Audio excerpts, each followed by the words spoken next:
Hey guys, this is Northville Tech. In this video, we're going to learn how to view your Starbucks order history. Open the website starbucks.com, then click Sign In. Now, sign in with your username or email address and password. Once you're signed in, you will see an option for Account at the top right side of the screen. Click on Account. Then a drop-down list will appear. There, you will see an option for History. Click on History.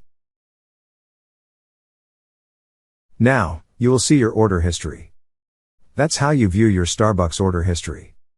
Thank you so much guys for watching, and if you have not yet subscribed to our YouTube channel, please subscribe to our YouTube channel as we create tech videos almost every day. Also check out our website northvilletech.com for great tech articles, and our recommended resources in the description below for various sign-up bonuses.